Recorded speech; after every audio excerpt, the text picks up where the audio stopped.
The Weekly Harvest, an in-depth look at the Brandon Wheat Kings and the WHL. Washman trying to come up with it for Allison. Here's Allison right in front. He scores! Brandon Junior hockey fans, you've waited 2 decades for this. In the league's 50th anniversary, your Wheat Kings are the champions.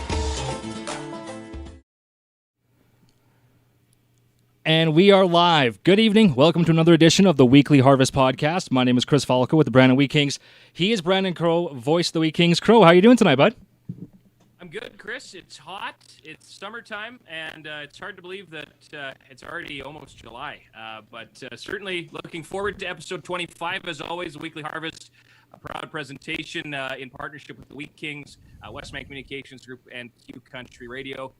We want to first and foremost say for all of your storm and weather updates, keep it locked to Q Country Radio, both online and on the air. I know the on-air staff have been doing a great job, especially Dan last night, keeping everybody in the loop with what's going on, road closures, flooded streets, down power lines, things like that. So, and then even right now, rough the next couple of days, but and sorry, I was gonna say, and even right now, as we record this, people are gonna hear just so you know as well. And we talked about your internet feed.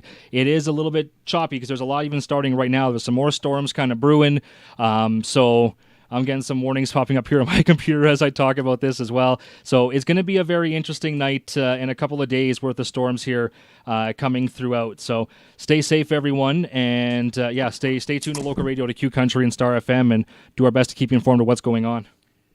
If I do end up disappearing for a couple minutes, it's because I'm out in the country and my internet is poor. It's still pretty sunny out right now, but I may disappear for a bit and then I'll just jump back in. So we are happy and excited and a little bit nervous to have Rod Pederson on the show this week, episode 25. Rod is a Western Canadian broadcasting legend, longtime voice of the Riders, the Pats, a little bit of time with the Prince Albert Raiders as well, and he's currently hosting his own show, which has taken off like a rocket, especially due to the COVID. Everybody's at home and has time to watch the RP show, which I know is available on Facebook and every other medium. Our guest this week, Rod Pederson. I'll tell you what, things going in Regina? honestly, a lot better than you guys. It sounds like we haven't had weather like that at all. We've had nice rain like you, Brandon. I'm from a farm background, so the farmers are kind of clicking their heels. And, you know, a lot of my friends and family are saying COVID, how our lives have all been turned upside down. A lot of the farmers and ranchers, not one bit of difference. So it's been good for them. So it's been good weather and aside from COVID, a pretty good summer, to be honest. You have kind of started off with, this new show. And I think you guys are you guys a 1 year in fully now? June 3rd was the 1 year anniversary. So just past the year. So let's talk about that, because some people may not know in Manitoba. I know it's a lot of people thought at first it was going to be a very Saskatchewan-centric, podcast / show. But, I watch regularly, and I find that the best part about the Rod Pederson show is you guys cover sports that every other major network ignores. You get CIS, the Western Hockey League, and all the other good stuff. So how did that all come about? A lot of it, Brandon, and I appreciate you saying that, was we didn't really know what we were doing when we started. It was literally just going to go on the air every day and have fun for 2 hours, and then everything kind of grew. I think if we tried to plan it, it wouldn't work out as well as it had. But I mean, through my friendships, Darren DuPont's friendships, my co-host, and then Clark Monroe, who's our producer, who you've dealt with because he's booked you on the show. He's worked for the Roughriders, the Estevan Bruins, and the Regina Pats. So it literally became all of our friends together on a daily basis just talking sports. And you mentioned TSN and Sportsnet. They don't do the coverage anymore like they used to. And I know we're going to get into the stories of when the Wheat Kings and Prince Albert Raiders were on TSN, game 6 and 7 of the 95 East Final. Like, that used to happen. Would blow people's minds. It doesn't anymore. For whatever reason, the networks don't talk about our leagues. So what grew as sort of just a coffee session every day amongst myself, Darren, and our friends grew to what it is now, where, you got just in the past week to 10 days, Warren Moon, Chris Pronger, Lanny McDonald's coming on Thursday. Like, it just mushroomed. And the one thing with the CFL players that we have, we didn't realize when we bring on a John Chick, even though he's a Rider legend, it resonated in Hamilton and Edmonton where he also played. And we never expected that, right? But all of a sudden we're seeing our viewership spike in those markets. Or Richie Hall, we bring him on. Well, Bomber fans are excited, you know? So you didn't really realize Saskatchewan is kind of an epicenter for sports, and obviously hockey. I mean, I don't think Saskatchewan gets its due for how big of a hockey province that it is. And then, you know, just the fun rivalry with Winnipeg and Brandon that I've had over the years. It just happened that our numbers were big in those markets. Whether, I don't know if they were waiting to see what I was going to say or why, but I think they just enjoyed the sports talk that we do. And we mix in a lot of Wheat Kings and tons of Bomber talk. So we didn't plan it, Brandon. I guess that's the long answer to this, but I sure like the way that it's gone. So going into some of the classic rivalry stories, of course, I think people were a little bit surprised, just again, you know, with your history on the Saskatchewan side of things, about you agreeing even to come on the Wheat King podcast. But in all of the years, what are some of the more memorable Wheat King Pat experiences that immediately come to your mind? Well, very few of them were good. From our perspective. Well, they had to be enjoyable in some cases. Yeah. Well, there were some, but I got to tell you guys this, and your viewers, my association and my family's association with the Wheat Kings goes back a really long time. And it just dawned on me this week, because you guys won't probably even know this name, that a guy reached out to my wife on a business deal by the name of Glenn Dufresne. Does that mean anything to you guys? Glenn Skippy Dufresne? Oh, yeah. Okay. So he writes my wife on a business deal. He's in Kelowna, and he says, "Oh, I first met your husband when he was 15 years old in camp with the Wheat Kings." Now, my dad was scouting for the Wheat Kings at the time. Doug Stoddard was the coach, and Kelly McCrimmon was the assistant. But that's how far I go back with the Wheat Kings. And so Glenn Dufresne, I can't believe he remembered. And Trevor Kidd was a rookie that year. He's the same age as me. Kevin Cheveldayoff, Terry Yates, all those guys. So I didn't always have a rivalry with the Wheat Kings. And so I figured you would talk about old-time Pat's Wheat Kings stories. And it wasn't good, because pretty much every time we went to Brandon, it was an absolute ass-kicking, if I can say that. I know you have young viewers. But we just knew from a Regina side, and your fans will get a kick out of this, I would think, and former staff. We knew going into Brandon, it wasn't going to be a welcoming environment. We're not liked there. We know that. We're probably going to get a call against us real early. We Kings are going to get a power play, and they always have a deadly power play. You know, the Peter Schaefers of the world and the Brian McCabe's of the world, and you guys know the names. So all of a sudden you're down 1-2, 5 minutes into the game. We don't have a chance. We're usually coming home down, having lost 7-2 or 8-1. So I'll skip past that to probably the most legendary playoff series. One of the most legendary series I've ever been involved in was Clinton Orr was a Pat and Jordan Tutu was a Wheat King. And the Wheat Kings ended up, and I apologize, I don't even know I think it was a 5-game series, 2002, I believe. And you guys would know the years better of these guys maybe than I do, or when Tutu was in Brandon. But I didn't like Tutu because of the way he was running around. You know, he was the WHL darling, and he could do whatever he wanted. That's how we looked at it. And, you know, he was running roughshod on the Pats, and I thought he deserved some 5-game majors. And I don't think Krim was coaching the Wheat Kings at the time. I think he was just the GM. And Brandon, where the general manager's box is in the press box at the Keystone, or what was the Keystone Center, it's like 30 feet down from the visitor's radio booth. So Kelly, I'm very loud when I call a game. And Kelly came bursting down the box, and the door flew open into my booth. And he's like, "What freaking game are you watching?" Because he was listening to everything I was saying. And I remember covering my mic, or like turning off the mic. I turned back and I said, "I don't see your name on my checks, Krim." He didn't laugh. He like slammed the door in a huff and went back to his seat. And I do remember that Tutu had our darling lined up, Matt Huber, on what I would say was like a 20 feet charge.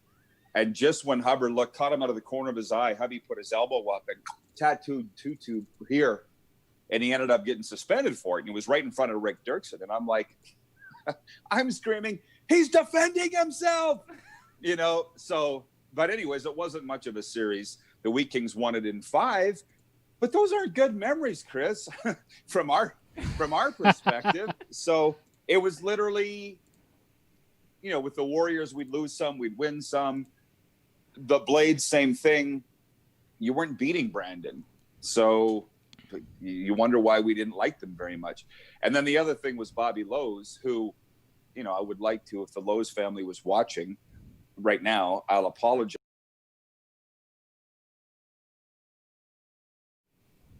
It was never personal. I just wanted to win really bad. Brandon, I assume you do too. I just really wanted to win. And I knew that as long as Kelly and Bob were running the show, we were never going to win. And even after Bobby left, we didn't win.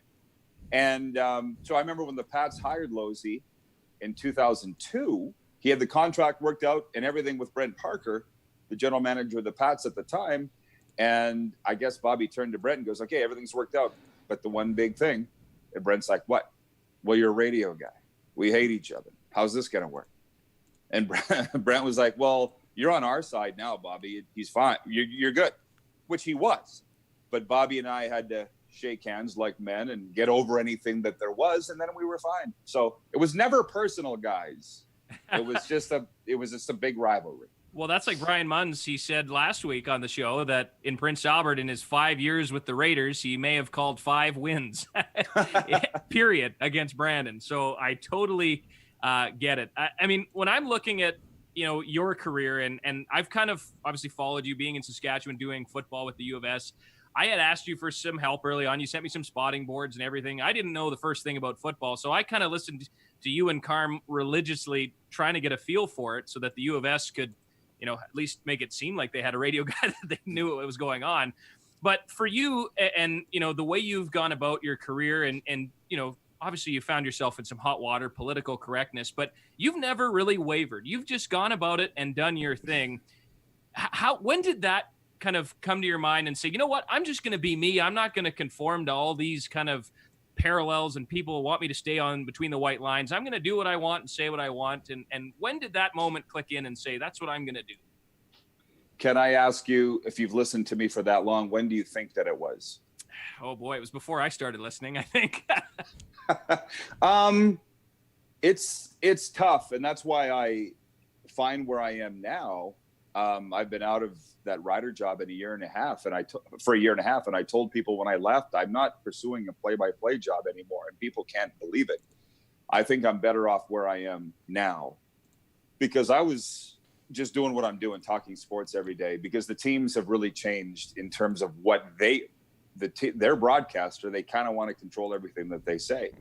And I just remember in PA, because I had played the game, coached the game, ref the game, I thought I had a pretty good handle on the game of hockey. And I remember Don Clark, our coach, who's Wendell's brother, and the general manager, Dale Engel, they were always pulling me aside, ripping me for things that I said on the air. And I'm like, what are you talking about? And they're like, well, you question our decision to pull the goalie. You question our power play. You question this on the air. How are you going to do this? Are you on our team or are you on your own team? And when I was 20, Brandon, that was a long time ago. And I'm like, well, I guess I'm going to be on your team, but can we at least talk about this and give my thought? They weren't interested in my thoughts. So I did say to them, listen, you didn't hear it. So you're hearing it from your wife. You're hearing it from a billet. Whoever you're hearing it, but you didn't hear it. So I'm going to say what I'm going to say. And if you want to go listen to the tape and come to me with what I said, I'm okay with that. But don't ever come to me with hearsay, because people hear what they want to hear. So I was kind of pushing back when I was 20.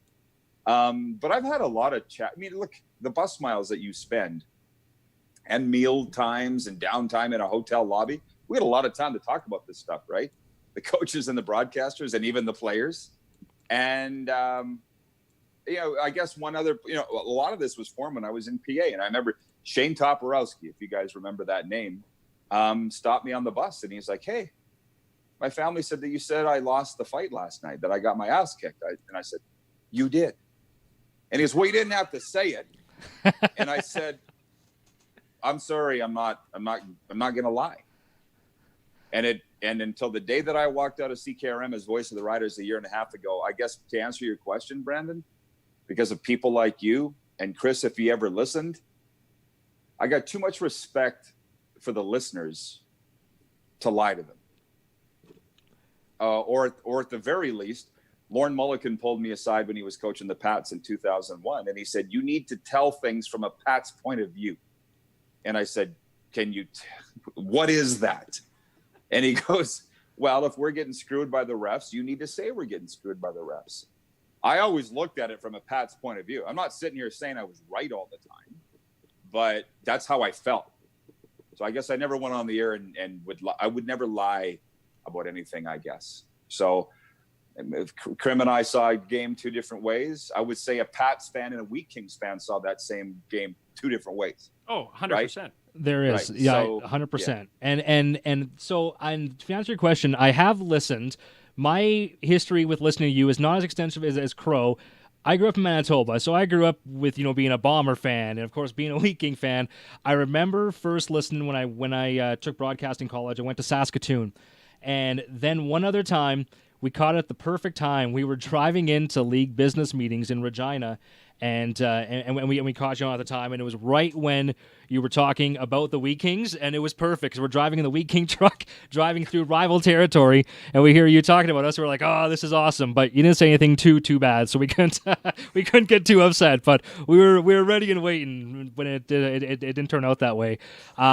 It's always super fun though. I don't know, like I always love the rivalry games. It just always brings out extra fun, and even the fans online, and I know that sometimes it can get really negative and dark, but our fan base in the last couple years, a couple in particular, they've been doing some like really fun little contests with like their Twitter and Facebook avatars, changing it back and forth, kind of like stretching out and making it more of the fun rivalry. Like to those guys, I say kudos. They're kind of doing it the right way, because rivalries are more fun in hockey, and when it gets more passionate like that, and you get people seeing the game two different ways, that's when it gets really fun, and it makes you want to go back again.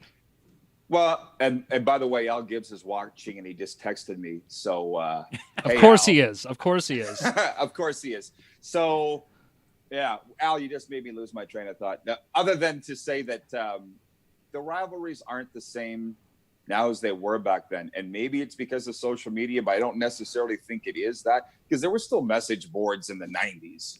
There was still the internet. We're not talking prehistoric stuff when we first started doing this, but people's feelings get hurt a lot more now than they did. I mean, mine don't. You can't hurt me, but not everybody's like that. And sometimes I forget when I crack the mic and say the things that I say that maybe I am hurting somebody's feelings, but I don't really care. But somebody's, these days, somebody's going to call your boss and try and get you fired.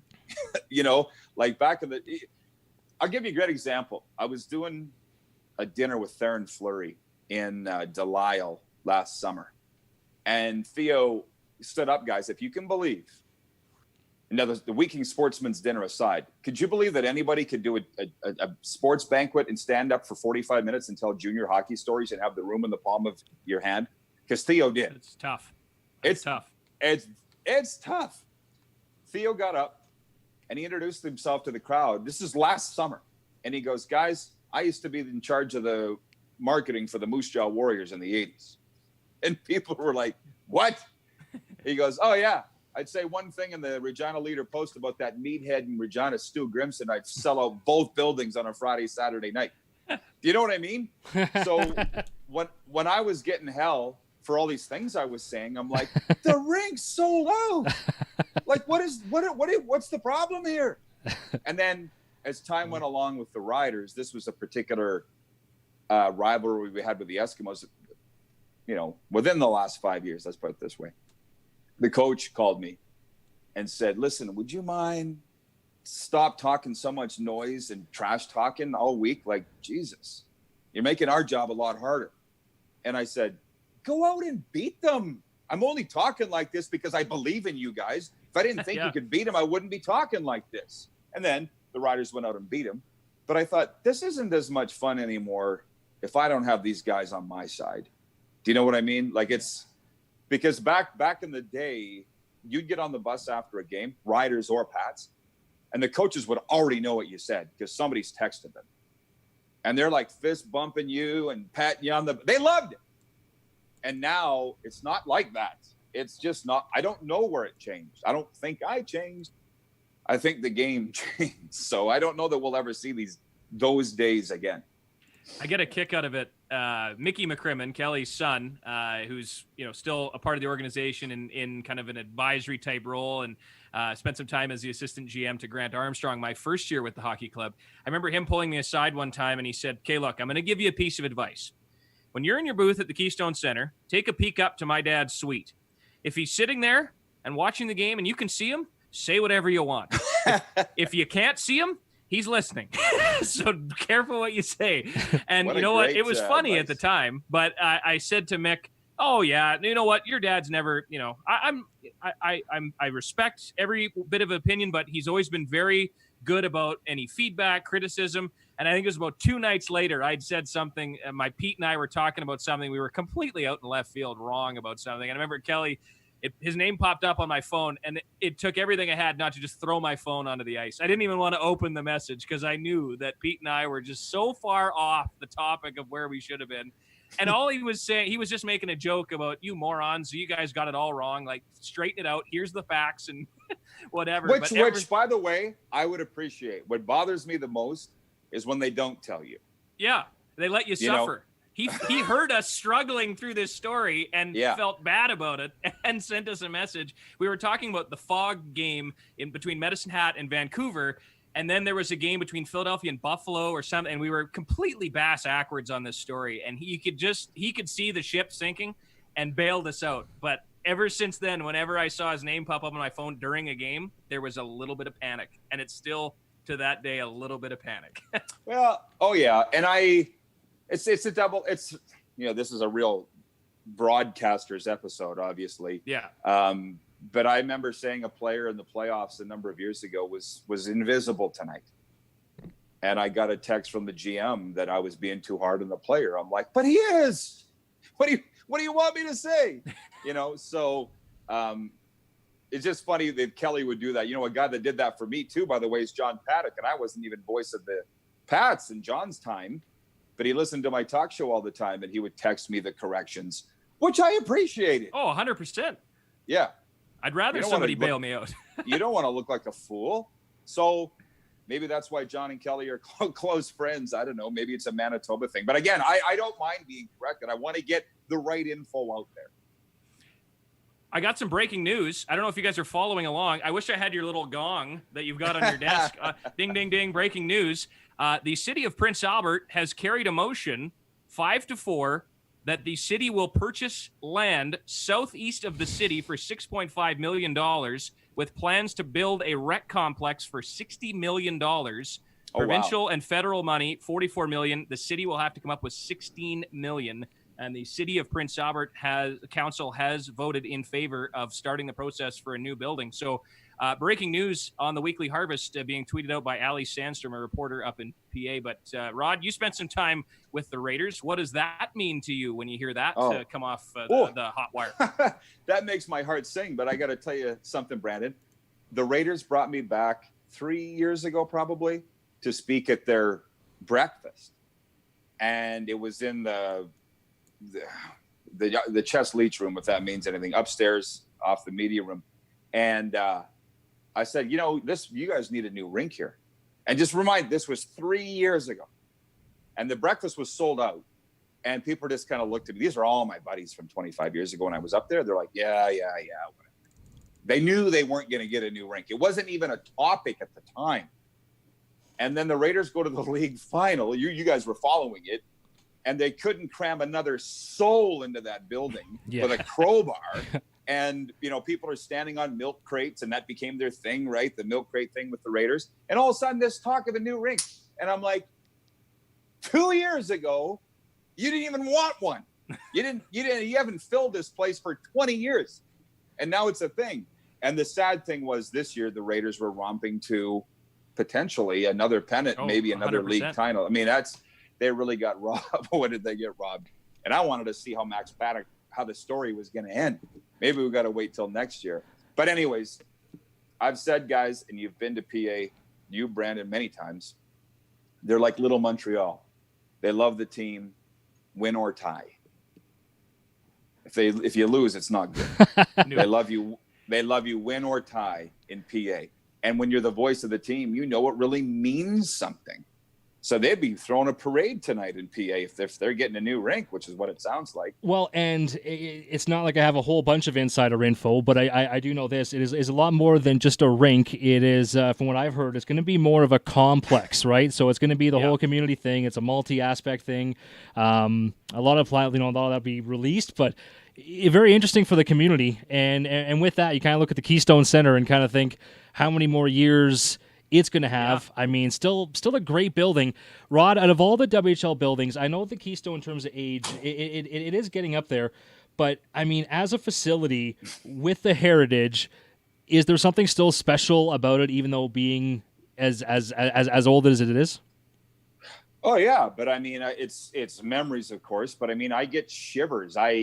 Every time I hear a train horn, I shudder.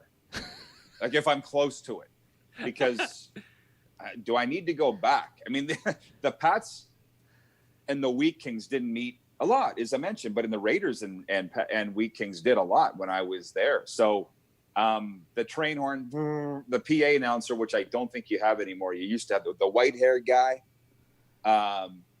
Bobby Bulldog Brown. You know, Ray Walker. Yeah, I think it was before Ray. Is Ray the guy now? No, well, sometimes Chris is actually doing 90% of the games now. Yeah, I've been doing it for just for the last few seasons. It was a great guy named Mike Adamski. He was a local principal who sadly and tragically just passed away a couple of seasons ago. But he was a fantastic guy.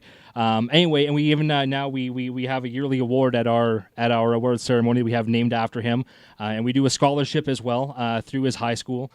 To a deserving student, really trying to recognize him. But yeah, anyway, he passed away just a couple of seasons ago, and so after that, I was the backup guy. I would just fill in for him. I mean, I have enough going on game days, but it's a very tough gig to try to replace. And luckily, Ray Walker, he was the guy. I guess back in the '90s, he did do it for quite a while, and now he's in town with the Wheat City Whiskey Jacks. He's actually the GM of the local baseball club, who aren't playing this season, but will hopefully be back next season.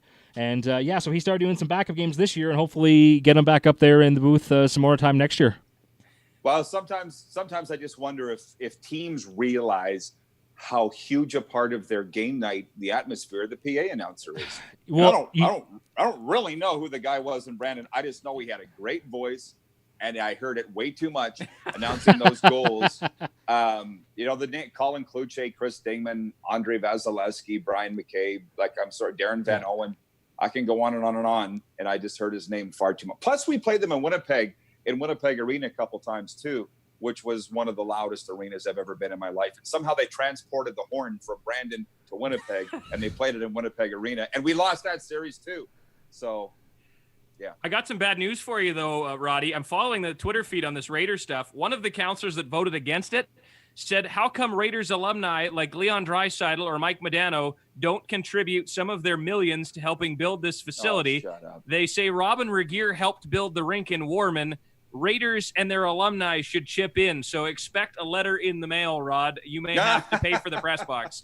What was that council person's name? Did you have it? Last name is Nowoselsky. I don't Dwayne? know. Nowoselsky is what his name is. I think it's Dwayne Nowoselsky. Hey, I don't think NHLers should contribute to their junior community. Believe me, I lead that parade, but they just don't. And by the way, they're not living in that town paying taxes. So it's Dwayne Nowoselsky. I believe it's Dwayne. You tell me whether, because I know him. I'm kind of surprised that he would take that stance. Forget about the players. Forget about the players. There was a rumor that Daryl Cates, the owner of the Oilers, was going to fund himself a new arena in PA because his dad's from there. And the original Rexall Drugs was in PA. Now, I know this is a Wheat Kings podcast, not a Raider podcast, but don't be surprised if you hear somewhere down the line that Daryl Cates throws some change at this new rink in PA. Forget about the players. I mean, I'd like to see it too, but it's their money. They can do what they want with it. Just a heads up for the viewers on the YouTube channel. audio is sounding a lot better now that we've just cut the video from the feed at least. So, I mean, with this being a podcast, we'll sacrifice showing the video and just keep the discussion going. But just a heads up, that's why the video's not there. Great, we just ruined Al's night. He probably had the projector up in the backyard with the bed sheet. He pulled it off his bed. His wife's just sleeping on the mattress tonight because he's got the bed sheet up on the stilts. He's calling the twins out. He's calling the twins out. You got to hear what he just said. Are you still hearing us, Al? Text me. Hit me. Tell me Yes. you're still listening. Yeah. We talk about buildings, Rod, PA and Brandon being old and historic. Now, one of my favorite all-time Rod Pederson stories, I've heard it probably a dozen times and from different people, but my aunt and uncle live in Swift Current. They lived in Swift Current for a long time and have been season ticket holders right underneath the press box. They sit a few rows underneath the press box, so they don't stand, and they're not part of the crew that bangs on the press box. But there was a night back in the early 2000s where you may have needed a police escort to leave the Credit Union iPlex. Fans love to hear it. Let's go through that night again. I needed a police escort into the iPlex and out. So you know this, Brandon. You know how, Chris, have you been there, by the way? Yes, once. Just Swifty? Okay. Yeah. So I had been putting up with this since 93 when I started doing games in that rink as the visiting radio guy. And it went all the way up to 07, 08 when this incident occurred. The fans, they beat on the side of the bottom, whatever. And it sounds literally like the walls are coming in. Like it sounds like you're under attack. It's uncomfortable. So by 07, I believe that was the year. No, it was 07. We went in there. The Pats, I figured that we were going to win that game, come home and win it at game 6 and not have to go back to Swift Current. So I said, I finally had enough of these fans. So it was 2 hours before the game. I said to the trainer, you know, those huge industrial sized tubs of Vaseline that the teams have, which I don't even know why they have them, but they have this huge tubs. I said to the trainer, give me one of those tubs of Vaseline and give me a bunch of those tongue depressors. And he goes, what do you want them for? And I said, don't worry about it. I'll be back in half an hour. So I went up to the booth and I coated the entire press box outside with Vaseline, the whole thing. And I had a reporter, Glenn Reed from CBC, standing guard. He was down behind the glass watching to make sure no security came. And we got into the game. When Swift Current scored their first goal, they started beating on the booth, but they beat like one time. And then they got Vaseline all over their arms, all over their clothes. And I thought, I got him. I didn't really think anything of it. And when the game was over, the Pats won, which I figured they would. And I'm doing the postgame show, and Curtis Hunt texts me, the coach. He's like, are you okay up there? Do you need some help? And I'm like, yeah, I'm fine. Why would I need help? Because there's like 8 guys at the bottom of the stairs waiting to kick the hell out of you when you get off the air. I'm like, oh, I never thought about that. I said, yeah, you better get up here. So Curtis came up to the press box, and if you know Curtis, which you do, gigantic man, he just said, you guys better get the hell out of here if you know what's good for you. So they all took off. We did the interview, and then we left, and then we went home, and I'm thinking we're going to win this series at home, not have to come back here again. We lose, and we got to go back to Swift Current for game 7. And all of a sudden, I'm getting flooded with death threats, and I'm forwarding them all to the RCMP. Unfortunately, didn't help. We couldn't find who they're like, if you come into Swift Current, we'll kill you, or you're leaving in a box, or you're whatever. It's kind of unnerving to get those emails. That's a big escalation for getting some Vaseline on a guy's jersey. Well, one guy had a sheepskin coat on. I believe I probably ruined it.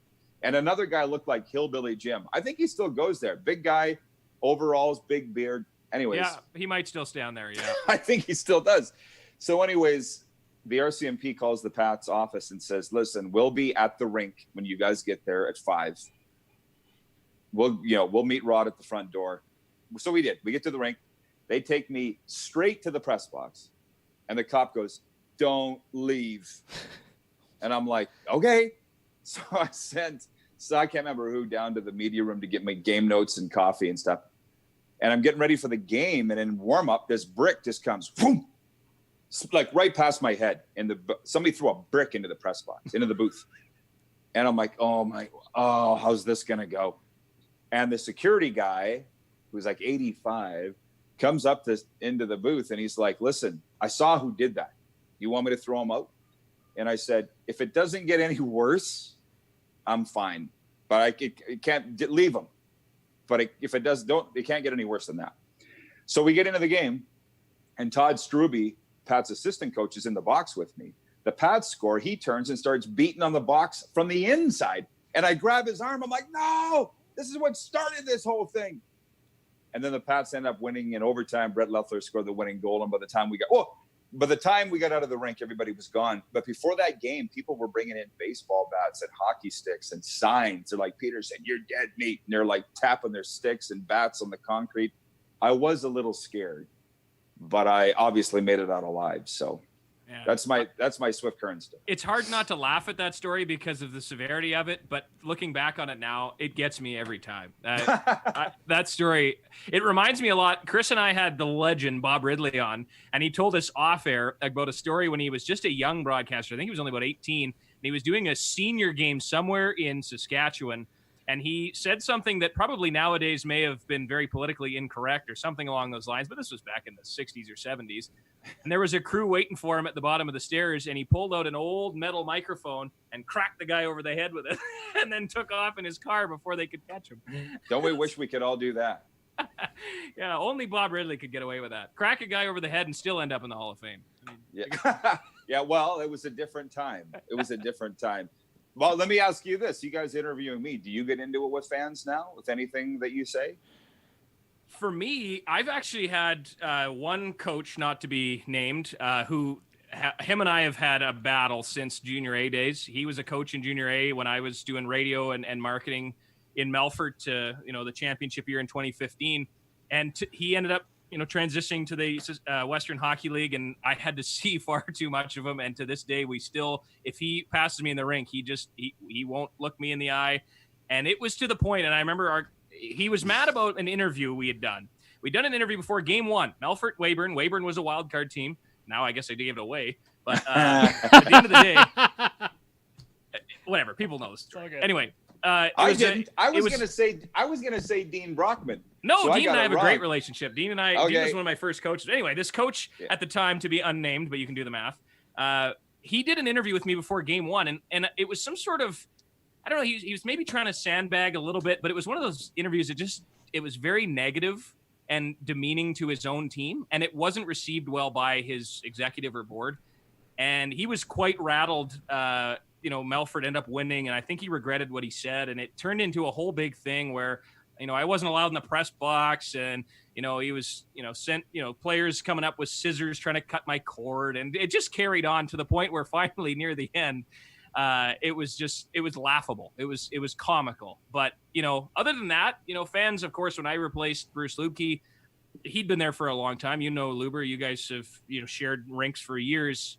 It was a difficult transition, and everybody loved Bruce. And when I came in, it was a lot of "Who's this guy? Get him out of here!" and that sort of thing. And there's still a few fans that chant "Bring back Luber" every once in a while. But other than that, no, it's been pretty good. I think Chris is probably monitoring the message boards and social media. Might get more of the flack than I ever see. Well, but I mean, a lot of that is just like some troll accounts every now and then. But honestly, our account's been pretty good.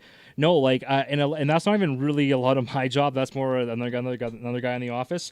On my game day stuff, now that I'm up in the box doing the PA, I do all my game day prep, go over with the game staff, and then by the time the doors open, I only have 15 minutes or so interacting with everybody and maybe the other coaching staff down low for a second, but then I'm up top. Before I was PA, when I was doing what I really should be doing probably a lot more, which is director of game day operations, there was a couple times, especially with home openers. There's one particular team and one particular coach who's no longer in the league. I had a couple run-ins with him over the years because of the timing of the home opener or even the last game of the year. Just knowing when his team's going to hit the ice and being very almost upset about having to be delayed for any reason for anything besides if his team wants to go at this time, he was so upset that he had to wait. But I mean, besides that, I'm a pretty easy guy to get along with, and no, I've never really had any real big run-ins to report. So it's been pretty easy going. Would your Bo Levi Mitchell kind of battle that you guys have had between social media and on there, would that be your biggest, most notorious battle that you've had over the years in your career? Oh man, Brandon, I've had a million.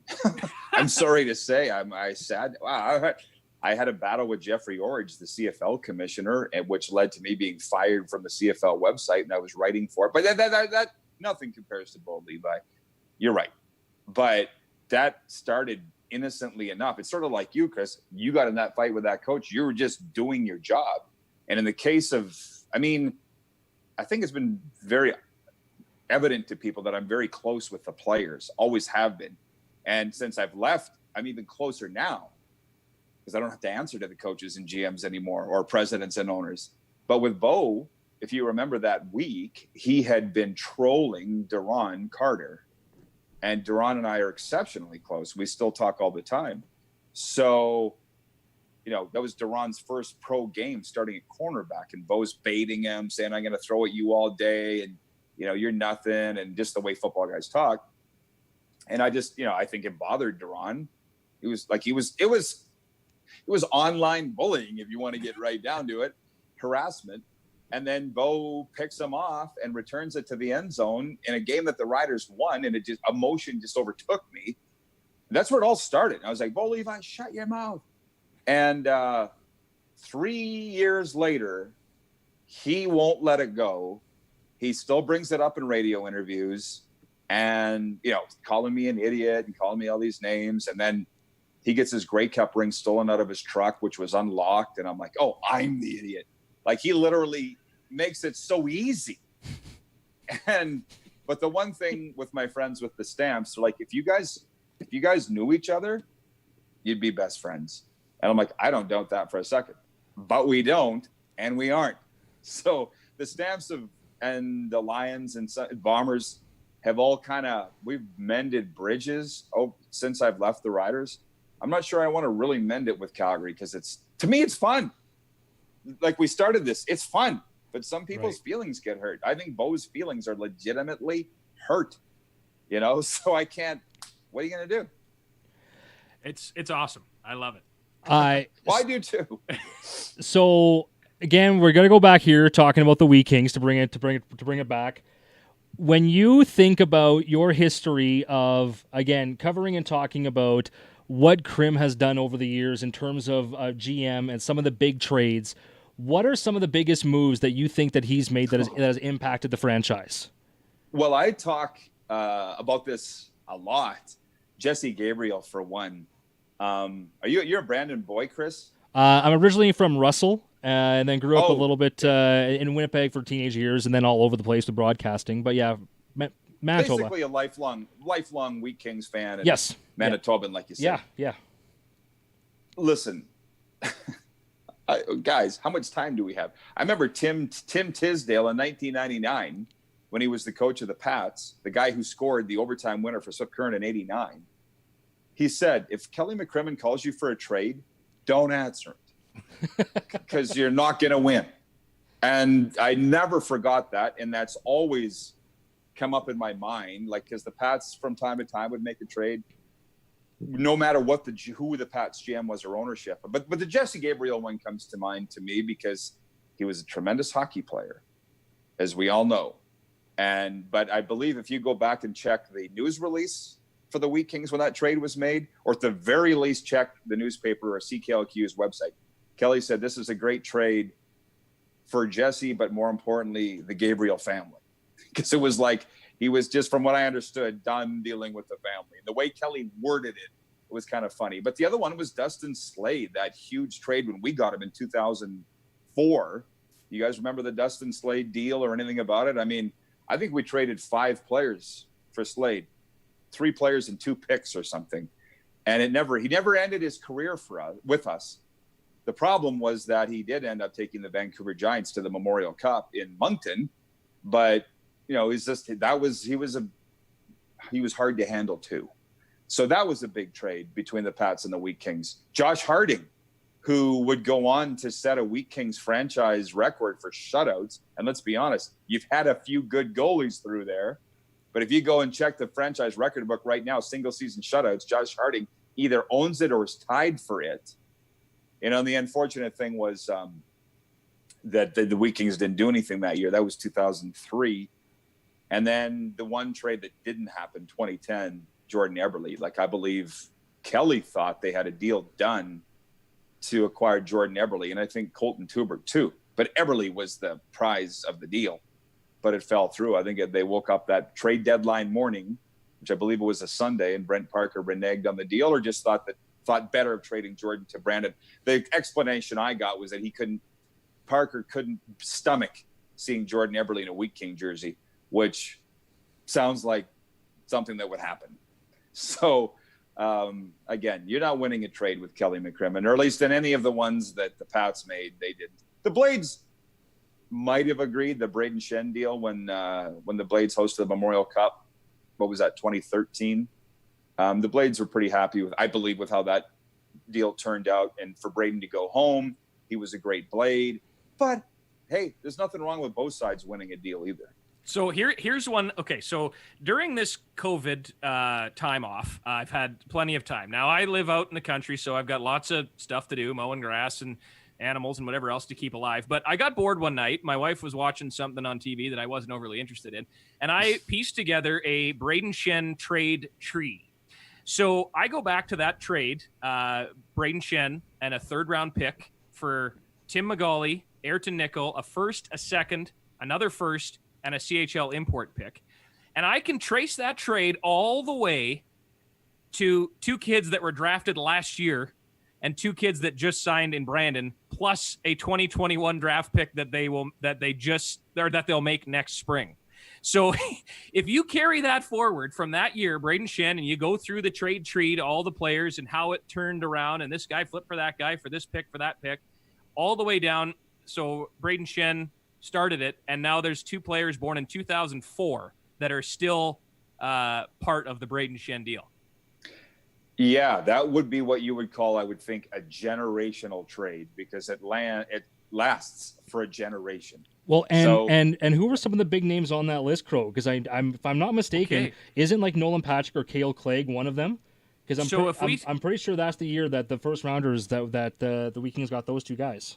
So it started, Tim McGauley originally won a championship with Brandon. Ayrton Nickel was flipped to Everett for Taylor Sanheim and Nick Walters. The first round pick was Jordan Paperny, who won a Wheat King title.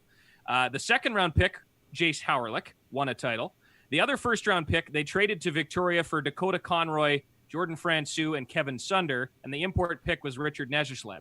So then you carry it on and go forward. Of course, Francouz, Conroy were traded for Sunder. Sanheim was traded again, and it just keeps going. It turned into Ryan Pilon at one point. Other guys involved, Travis Child, Kate Jensen, who then were flipped again. Like, it never ended. As I followed this trade tree along, my wife's like, "What are you doing? Why is this taking so much time?" I said, "Because I can't, this doesn't stop. It just keeps going." So a generational trade, to say the least, is arguably the best way to put it, Rod. I mean, who are we talking to, Chris? We had someone on the pod early on talking about making a deal with Krim, and it was one of those things where I can't remember who it was, but they said they'd made Krim had offered a 6th round pick, and whoever it was said, "Okay, so you said a 5th?" And Krim said, "No, but it is now." Like, just in the phone conversation, the guy misheard him and said, "Okay, so we're giving you a 5th," and he said, "No, but you are now." And no, what it was? We're talking to Bob Ridley. I think it was Madison Happ. But when Krim offered him the a draft pick, he offered Krim. He said, "How about a 5th or a 6th?" He said, "Okay, so a 6th then." Yeah. So, like, why would you even give him an option? Yeah. Well, the one thing, amongst other WHL teams, Kelly's something of a mythical figure. I've never ridden a bus with him. But what we've all heard was, even back in the 90s, Kelly was watching VHS tapes of all the other games, like every game that went on in the dub, because you guys got all the extra time on the bus. And then it turned into DVDs and later on computers, that Kelly watched every single game. So when he was of other teams. So when he was making a trade, he knew exactly what he was getting. And I will guarantee you, no general manager that I've ever been around did that, or just he didn't need to rely on his scouts in that area because he saw them himself. He knew exactly what he was getting, and not to mention the countless hours scouting too. So I think every team, as part of the reason why I had a professional dislike for Kelly, was that you want a GM that's going to stay up at night, like never sleep, because all he thinks about is winning. That's what I would think any fan wants. And from what I hear, you guys would know the Shaworskis that own and operate the Keg across the street from Westman Place. They tell me how popular and revered Kelly is in Brandon because the fans appreciate what that team's been like since he took over. Well, which year was it? Was it whatever? The last year that they missed the playoffs, it was I think my third year. That was last year, right, Chris? It was just the third time since I have been alive that they had missed the playoffs. So I said that one time on the air, and my phone just blew up. Nobody believed me. They're like, "Come on." I said, "Yeah." Like, go to the Wikipedia page and look at it. Like, they have missed the playoffs 3 times since I was born in 1991. Like, it was just, it's unbelievable. And I think Brandon fans, some of them maybe don't realize how lucky they are because other organizations, they've got the ups and the downs and the roller coasters, whereas Brandon's done a pretty good job of always just staying the course. Now, that kind of leads me, you touched on the mythical kind of creature that is Kelly McCrimmon. I don't know if you're going to use mythical creature, but I know what you were getting at. I said mythical, you said creature. Creature. Oh, great. My phone lights up. I'm talking to Phil Andrews today. Now, that's big news out of Regina. I know Chris and I wanted to ask you about this. Early on in my career, when I got the job, I had met Phil a few times. When I got the job in Brandon, of course, Kelly had just moved on to Vegas, but Phil said to me, "You're lucky you no longer have to walk up those stairs and knock on Kelly's door because that's the longest, most terrifying walk of any visiting broadcaster in any rink." He said, "You're lucky you don't have to deal with that." Now, unfortunately, today, Phil stepping down as the voice of the Pats to pursue some family time. I know he's got a ton of kids and wants to spend some more time with his family. You know Phil well and have had a great relationship with him. That hurts the Pats organization and hurts the Western Hockey League. I like the comment from John Paddock in the news release today that said Phil has been filled in a very important role with the Pats in John's time there. I think it was 9 seasons, the news release said. And I was around when Phil first came to the city. And it's been exciting times the last few years. The Memorial Cup, going to the league final for the first time since 1984. Everybody was dialed into those broadcasts with Phil. I had heard last week, because it is still a small town, that Phil has sold his house. It was from his neighbor. I'm like, oh, no.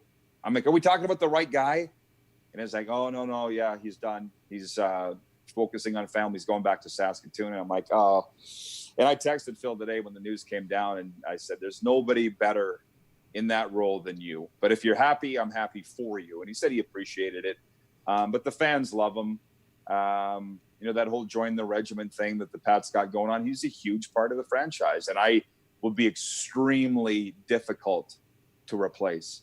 So, yeah, hats off to him. I think, Brandon, you've gotten to know him well enough that as good as a broadcaster he is, he's just a super guy. Yeah. Like a rock solid. He's the kind of guy that if he's telling you something, you can take it to the bank, which that means the most to me. So, yeah, pretty big news in Regina today. The thing with Phil I found is that a lot of rinks, and you remember this, you've got your routines. A lot of rinks, I like to just get my stuff. I'll say hi to you guys in Regina down in there. There's a couple of the great ushers / media guys that I love chatting with. But I usually try and make it quick, go upstairs, have a little soda and get into the game. But in Regina, I am pushing it because I sit with Phil until like 5 minutes before I have to go on the air because I don't want to do the broadcast because I'm having such a good time just shooting the breeze with Phil.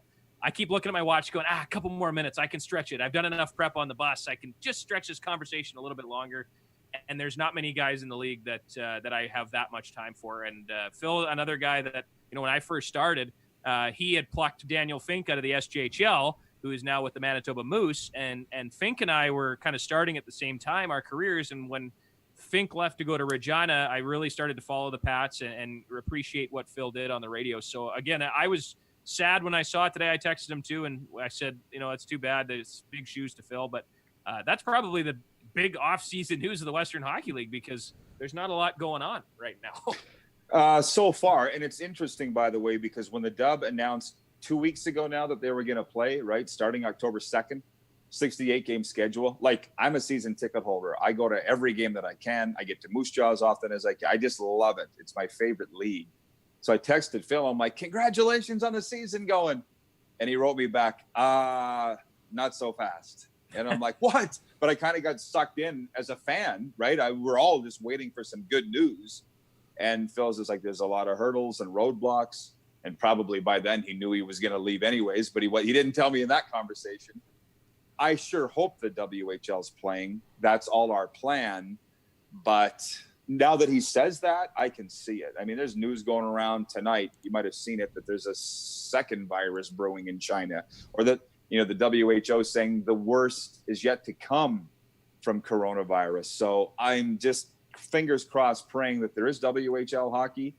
You're right. It is the biggest news. And that's a pretty bleak off season for news if that's the case. But I think you're right.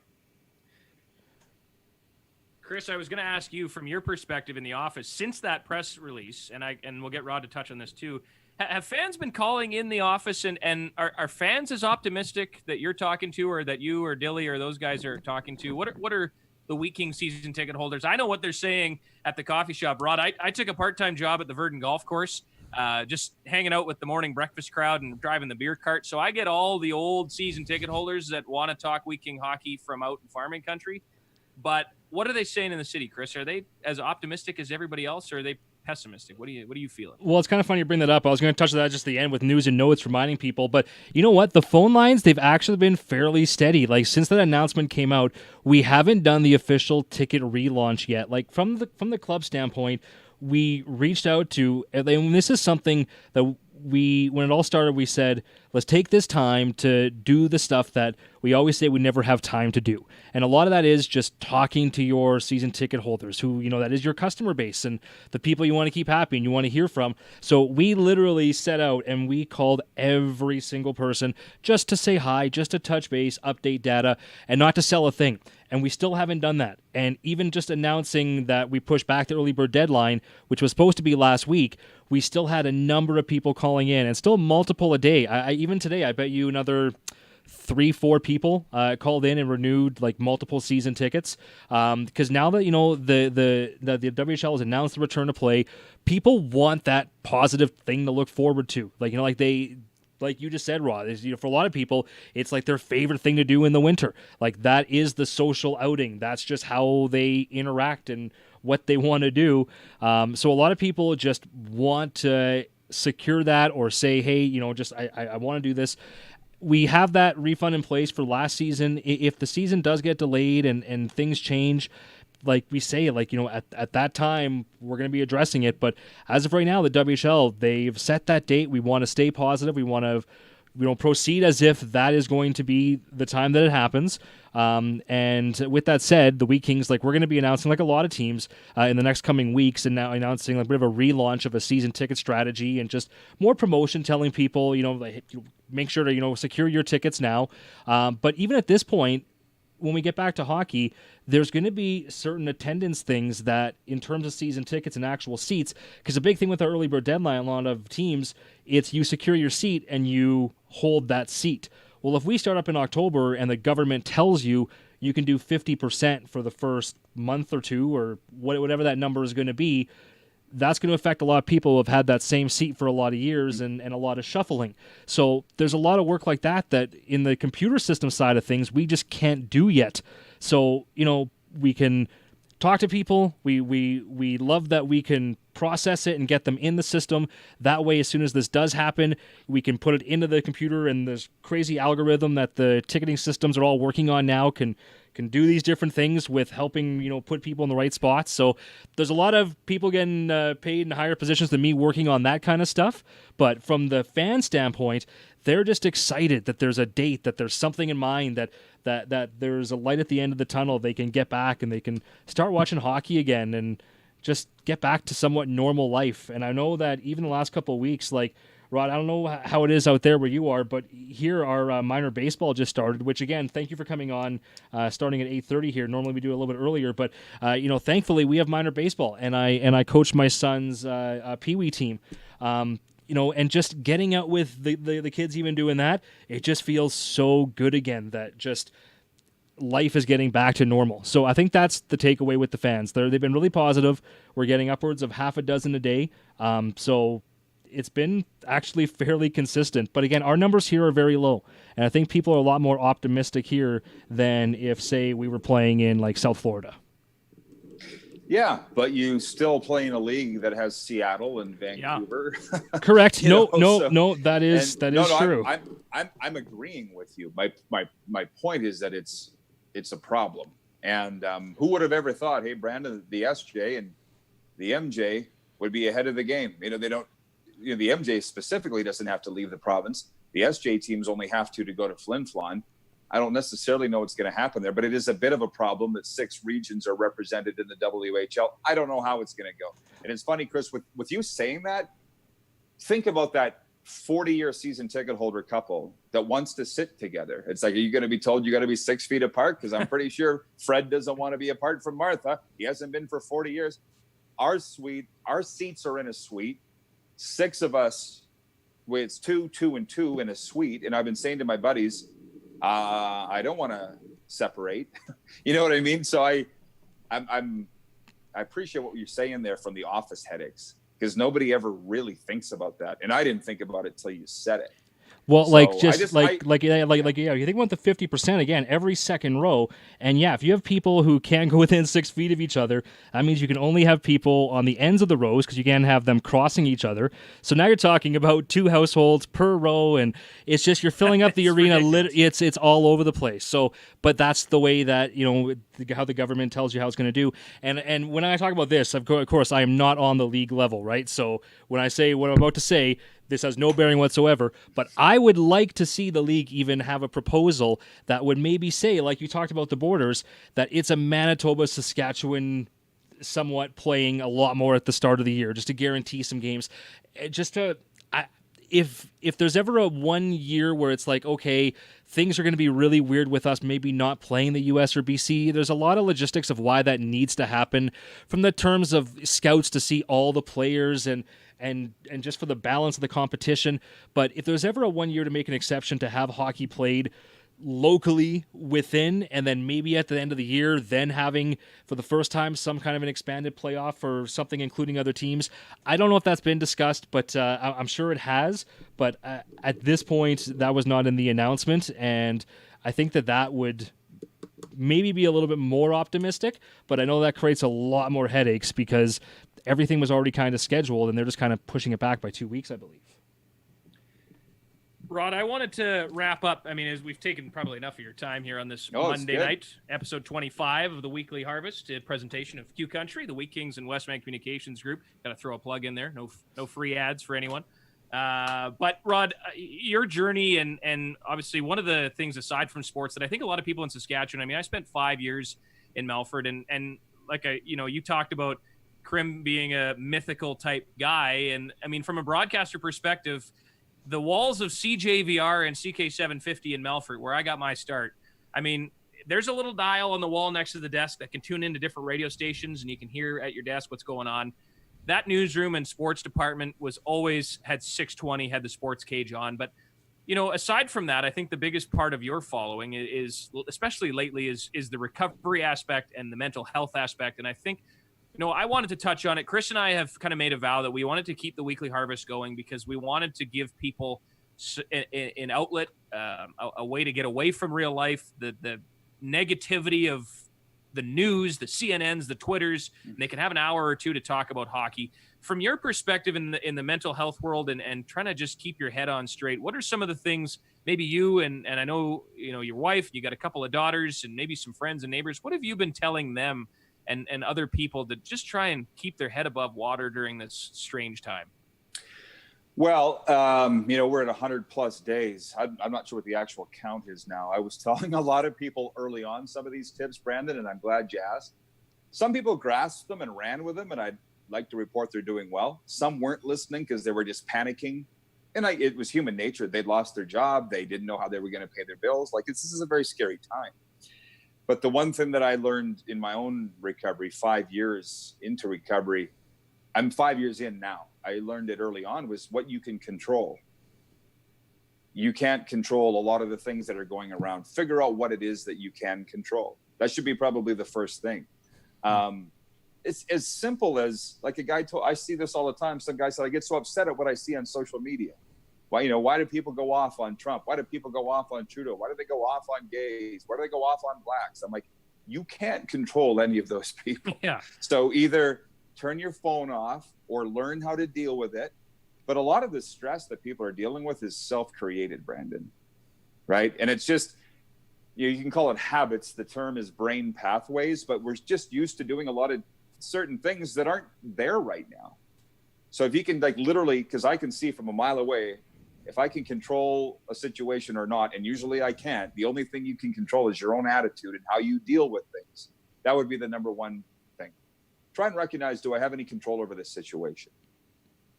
Whether it's at your work, whether it's in your personal life, a friendship, a relationship, stuff like that. That would be number one. Number two, if you are struggling, reach out to somebody. I was just with a mental health guy on Friday, and he had people getting up in his face saying, hey, I reached out for help and I got the door slammed in my face by my dad or by my pastor. I said, did you tell him don't quit? Like, keep asking because you'll find the right door to open? Oh, I should have told him that. I didn't. So just don't be afraid to let the people in your life know that you are struggling. You can use some help, because everybody, when they say we're in it together, we really are. And, try and stick to your routine and, get some exercise as much as you can. Get your mind off things. That's all. So those are some of the things. Just realize what you control and what you can't. That should keep you busy. Yeah. That's a big change for enough people trying to figure out what they can control and what they can't, because there's not much you can. I remember saying to my wife, about probably 50 days in, I said, do you know how lucky we are that we're now living on a 10-acre farm? Her parents are right there. We've got some animals. We've got a big lawn. We've got endless, freedom to move around. I said, you know how lucky we are that we're not stuck in our apartment anymore? Because, I know had this all happened when I was in a 600 square foot apartment with a deck the size of my desk, I would have probably had a hard time not jumping off of that deck, because you just don't have, you just feel cooped up. So I know there's a lot of people that are listening, or maybe, you're right. You lost your job, or you're stuck in your apartment. You don't have the freedom to do what you want. And you're right. You got to reach out and you got to find a way to get through it. And that's why we do what we do. That's why I love watching the Rod Pederson show on Facebook, because it's fresh. It's fun. It's sports talk that has really no politics. You guys are laughing and joking about the Korean Baseball League, and I found myself in the clubhouse the other day at the golf course. I was turning on the TV trying to find the Korean Baseball League because of you guys. So I appreciate what you guys are doing. And, wait, for you guys do the TV show on Facebook there, Rod? Because I know that, I've checked out your website. I was going to give it the plug. You go to rodpederson.com, and I know I've listened to the podcast there before, but there's a video one. I haven't seen that. It's Video's live. the best part. It's just like It's this. live every day. Not like ours is working tonight, though. Live every day, 10 a.m. Mountain, 10 to noon for 2 hours. And actually, come Thursday, we're live on the Game Plus network nationally in over 1 million homes on television. Hey, congratulations. Yeah, well, it was supposed to be April 8th, but the coronavirus pandemic screwed that up. But it is available in Manitoba on, is it Bell MTS? Is that a television cable subscriber? That's there? No. There is no other TV station around here besides Westman TV. There's Q Country and Westman Cable, Rod. That is all that we have available in Brandon. No free ads, Rod. No free ads for anybody else. Check. You can get Game Network on Westman. I know we can. I have it. There you go. Yeah, so it's on Game Plus Network. Game over Plus. 1 million homes, and in the United States on Cablevision beginning on Thursday. So it's a pretty big watermark day for us. Yeah. Well, Rod, again, appreciate you doing this. I know we covered a ton of topics. We were kind of all over the map, but we had some fun. And again, I really appreciate what you and Dupes and producer Clark and those guys put together every day to give a little bit of reprieve from the negativity in life and cover some of the sports that everybody else just seems to ignore. So appreciate you doing this, and best of luck moving forward. Really appreciate it, guys, a lot. Hope to see you in the ring soon this fall. It would be fantastic. That's Rod Pederson on the Weekly Harvest podcast. Now, Crowe, I am having, again, because of the video problems here, I just switched it over to you. If you can take control from here. So I'm going to awkwardly remove Rod. Bye, Rod. See you, Rod. Thanks a lot. Okay, so there goes Rod. So it's you and me. Loved it. Episode 25. This technology. So I got to say, thank you, people who stuck around this long. The audio, it would have got way, way better at one random point there. Once we turned off the whole video feed with the internet coming from where you are, it just seemed to be like night and day difference. All of a sudden, both the mics sounded really clear. So it's a podcast. That's why we made the call, right? So we're gonna blame it on the weather, not on any other thing this week. You can't see out this window, but there is a big dark cloud rolling in over my shoulder. So I imagine if you peeled back those curtains behind you, Chris, too, the storm clouds might be rolling in too. I didn't even look, man. Yeah, for a while, looking out the front window, it is starting to get like a weird color, that gray-green again. So that being said, it's been some interesting weather, and yeah, so we've got some more weather coming on up. So depending what your day you're listening this to, it doesn't really matter, because all this week and even beyond, like, this is the thunderstorm season. And so I don't think we talked about this on air. It might have been off air. We were talking beforehand. But so on the weekend, I was just north of Alexander, south of Rivers, and out in the open, and we were down at the Little Saskatchewan, sitting in the river because it was so hot. By the time we got down there, all of a sudden the sun was gone and the clouds started to roll in, and it was the craziest rolling clouds overhead. We booked it back. We're hiding out in a shed, and we made the call, looked at the radar, like, hey, we're going to leave now. And thankfully we did, because there was all kinds of tornado warnings right shortly after, and it's some scary weather. And the point I'm making is that was the beginning of it. And if you look at the radar and what they're talking about, this is going to be happening. We record this on Monday night. They're calling for it tonight, for tomorrow night, all the way through to Thursday night. Even some more big storms potential. So wherever you are, stay safe, stay local, keep it locked to Q Country, keep it locked to Star FM. They're going to do their absolute best to keep you up to date of what's going on there. Yeah, great job, Dan, Allie, Trent, Leanne, Jamie, Tyler, everybody that's part of the Westman Communications Group family, yourself. I know you were voice tracking a ton of stuff, and it's tough to voice track. I know some of your stuff might have been, maybe booted off to guys going live right away, which, that only happens in serious emergency situations. So our guys have done a great job. And you know what? And that's kind of a whole breaking the fourth wall that you brought up. Yeah. So I'll elaborate just a touch for the listeners if they were interested. So everybody on the radio station is live. But there's some shows where, yes, if it's on, say, like a weekend night, maybe the last couple hours or so, I could pre-record them. So, but in this case, there was live bodies sticking around, and they were intercutting with what was going on when the storms happened. And if I was here, like I said, I was out of town, and then by the time I got back, they were already there doing what I would have been doing, which is driving to the station and going live anyway. So you're right, though. So I don't deserve the kudos for this time. In the past, I've done that, though, but not this time. This time, it's all up to them. But no, they stayed late, keeping people informed. So keep it locked locally. So it's going to be like this for the next little bit. But if it happens again tonight, at least I got my kayak. I'm going to take the boys out, and we're going to take some cool fishing photos out in front of the place here. I finally got my fishing boat water ready, so I'm ready to paddle away to safety if I have to. But perfect. Other news from the WHL. Tomorrow, big day for off-season news-wise. It's the 2020 CHL import draft. So that would be Tuesday if you're listening, June 30th, depending on what day you're listening to this. The Brandon Wheat Kings will make their first selection at 39. That will be their first selection. And then into the second round, Brandon will pick at 99, barring any trades. So realistically, Brandon can select 2 imports, with Marcus Kelly and Kelly being a signed prospect of the Vegas Golden Knights. There is room. They'll have time. They can have 3 imports on the roster until they know what's going on with Marcus and his professional plans. Being a European, he can play in the American Hockey League whenever that season gets going. So Brandon, by the looks of it, will make 2 selections tomorrow in the import draft. That starts at 10 a.m. Brandon time. Mm-hmm. The first overall pick will be North Bay. The highest Western League team to pick will be Swift Current at number 3.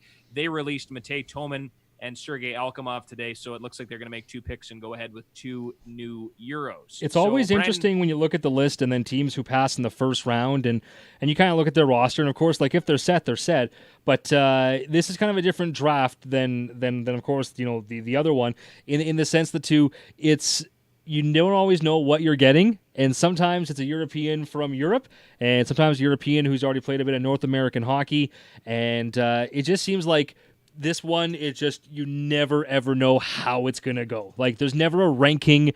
There's never like a pre-draft list where they say look out for these guys. I've never seen one of those for this draft. Have you? The odd time on Twitter, if you follow the right guy, they'll say, hey, this guy might be a possibility. But think of it this way. A couple weeks ago when we were talking to Sanheim and Kaspic, Tanner Kaspic said when Ivan Provorov came to camp, nobody had a clue who he was. They thought he was just some guy that was playing Junior A in the U.S., and he turned into one of the best defensemen Brandon's had in the last decade. So all of a sudden, you bring in a guy that you have to Google and maybe Google translate some of his stats because of where he came from, and all of a sudden, boom, he's a cult legend in your franchise. So again, it's a more of a situation of who you know, who can help you. Whether from a Brandon perspective, different alumni playing in Europe that have watched guys. They've got Kelly and his guys between Darren Ritchie and other scouts. Darren spent all those years in Europe. He's got people to talk to. Mark Derlego, he's got old teammates and friends over in Europe. Don McGovery's been in the game a long time as well. Dave Lowry. They've all got connections, and it's a matter of having the right guy in the right place. So that all goes tomorrow. I will, for the most part, be tweeting it out and kind of keeping, from a Q Country perspective, in the loop of what's going on. I'll try and get some quotes later on in the day as well. But that is kind of the only other news going on. And the last piece I wanted to touch on, and Rod touched on it a little bit. If you have been following along, obviously the CHL and the Western Hockey League, it's been some kind of negative news going on, and we don't want to get too far into it. It's very political with the hazing and the abuse and the bullying that is slowly coming forward. And it's the Lethbridge Hurricanes have a couple of players involved in this, the Sarnia Sting and a couple of other claims and whatever else. But the league and the Canadian Hockey League did put out a statement a couple of days ago. They do cover a number of things. And the thing that I really take away from it is the CHL saying, we are deeply troubled by these allegations, but they do not believe that they're indicative of the way the players are treated today. Regardless of that timing of these allegations, they are taking the claims very seriously, and they will be an independent review of the situations in question. So we know hockey in the past, there's obviously been several, high-profile incidents of hazing and everything else that goes on. And, from a Brandon Weeking perspective, sure. Before my time, yeah, probably happened. Maybe not to that extent, but, there's always the rookie initiations, making them load the bus and making them fill the water bottles and pick up pucks after practice and kind of all that first-year guy type of thing. And certainly some cases it's crossed the line. But, that's, in my experience, riding the bus, being around the locker room, being around the guys, it's certainly kind of probably more of a thing of the past. But again, if you don't see it and you don't know it, it could be happening. And certainly the CHL and the Western Hockey League are wanting to put an end to this right now, because that is unacceptable and it can't keep happening. Well, it quite obviously was a thing of the past, hearing all these stories, and they are horrific. And things that, I've heard hazing stories growing up in multiple sports. I mean, hazing is a part of even, watch movies and, people join fraternities, right? It's kind of anything when you have an initiation to get into something. But the claims that are put forward, they are beyond that. It is horrific stuff. And even you talked about, here, I've been with the team now for 5 seasons. They even stopped making the rookies load the bus in the last 2 years, just to and that was so little on the scale, right? But why would you even want to separate anyone on your team to make them feel different if you're trying to be one cohesive unit? So I thankfully know that those days are not anywhere. They did not happen in Brandon, thankfully, and all these allegations. And you talk about just the impact that Crim has. We talked about it with Rod over the years. This is a team that's built on real values. Hard work ethic. This is not something that would ever happen under his regime. And even now, like I said, the last few years, even now I make the rookies carry the bags that was the last thing the rookies had to do the last couple of years. Just clean up the pucks, do the bags, and they stopped doing that. They're like, why are we? It's so. Those days, thankfully, are gone. Everyone's an equal because that's the way it should be on the team. You're a team. You're one team. So, the allegations are horrific. the thing that really, opened my eyes to, the culture in Brandon was early on in training camp with head coach Dave Lowry. I posed a question to him and referred to rookies. I said, with the rookie lineup of rookies or something along those lines. And he stopped me. We stopped the interview and he said, no, we don't call them rookies in this organization. And he said, any reference to them will be as young player, first year player. We don't call them rookies because there's a negative connotation to that. So from a Dave Lowry perspective and especially this past season, that was something. It seems so small on the scale, but in the grand scheme of things, just trying to get better one day at a time. And the CHL and the Western Hockey League certainly, I think, putting the right foot forward, putting an independent review panel. There should be, figure it out, get to the bottom of it. And there should have been a long time ago. Like allegations and stuff like this are not new. And I mean, when you go back over the years, there's been a lot of horrific stories, and it's not always involving hazing, like across the league. And you don't want to get into that right now on this podcast, but yeah, like this is something that the league gladly probably should have done a while ago, but very glad to hear that they're doing it now. Yeah, and I mean, the only thing with us of hazing is that I made Perry buy me breakfast the first time we had him on the podcast. So, I mean, if me making Perry drop $25 at Smitty's is hazing, well, I guess I'm guilty of it. Whoa, hold on. He bought you breakfast? Yeah, this was early on. You were doing something. I can't remember what was going on. It was, yeah. But it was the first time he'd opened his wallet ever, and it was made of Velcro, actually. He had to open the Velcro. Moths flew out of it, actually. So we're almost at an hour and a half, so we're going to wrap it up here. But before we go, speaking of Perry, he came in the office and after he was texting us. So we called him out last week on the fact that on the conference call he had his giant goatee and he didn't have his mute button. So he texted us and he called us a certain couple names for calling him out on that. Anyway, he came in the office and he's all shaved up and ready to go. Again, kudos to him for that series. We're gonna have him on in the next couple weeks to do a recap of his championship series of all the writing, talk about his alumni series and what he has planned next. I don't want to talk about it now because he just told us what he's I don't know if he's 100% confirmed, but it's going to be awesome. So we're going to get him on the podcast next couple of weeks as well. We have confirmed that Darren Millard, of course, massive Wheat King fan. We love Millard. He's down at Vegas Golden Knights, their TV guy, but of course he is one of the biggest Wheat King. If you follow him on Twitter, he's one of the biggest Wheat King fans there is. So very excited to have him on. And we've actually got some more guests that we're having lined up here. Yeah. Is Darren coming on next Monday? Is that the plan? We still had to confirm that. So if Darren can confirm, we're going to talk to him. And if not, then I think Perry said that he would, or we're going to flip them. But those will be for the next 2 weeks for sure. Yeah. And I've reached out as well to Wade Redden. I had a lot of people say after the Marty Murray one, they wanted to hear from Wade Redden. And I know Chris Dingman as well has reached out. We've talked a couple of times on Twitter through direct messaging. He wants to jump on and tell some stories as well. So we've got some people in the queue.